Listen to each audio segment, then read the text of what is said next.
નમસ્કાર. તો આજે આપણે આ વિડીયોમાં લઈને આવી ગયા છે રેલગાડી વાળો એક દાખલો જે એક્ઝામમાં વારંવાર પૂછાય છે. આ દાખલાને આપણે એકદમ ફટાફટ કઈ રીતે સોલ્વ કરી દઈએ એ તમારે જોવાના અને શીખવાના રહેશે. કે એક રેલગાડી છે જે એક થાંભલાને 15 સેકન્ડમાં પસાર કરે છે અને 100 મીટર લાંબા પ્લેટફોર્મને 25 સેકન્ડમાં પસાર કરે છે. તો ટ્રેનની લંબાઈ પૂછી છે, રેલગાડીની આપણથી લંબાઈ પૂછી છે. જો આને બસ ધમધેની કેટલા સેકન્ડમાં થાંભલાને પસાર કરે? 15 સેકન્ડમાં. અને કેટલા લાંબુ પ્લેટફોર્મ છે? 100 મીટર લાંબુ પ્લેટફોર્મ છે અને 25 સેકન્ડમાં 100 મીટર લાંબા પ્લેટફોર્મને પાર કરે છે. બસ બંને વચ્ચેનો સમયનો તફાવત લઈ લેવાનો.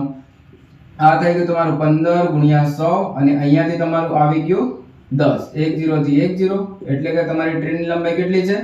150 મીટર તમારી ટ્રેનની લંબાઈ છે. આ ટ્રીક શીખવા માટે અમારી ચેનલ સાથે જોડાયેલા રહો અને અમે ટ્રેન અને સમય અને સ્પીડ વાળા જે એક ચેપ્ટર છે એનો લોંગ વિડિયો લઈને આવવાવાળા છીએ આપણે. તમે આ જોશો એટલે આ ટ્રીક તમને બહુ મજેદાર રીતે ખબર પડી જાય. આભાર.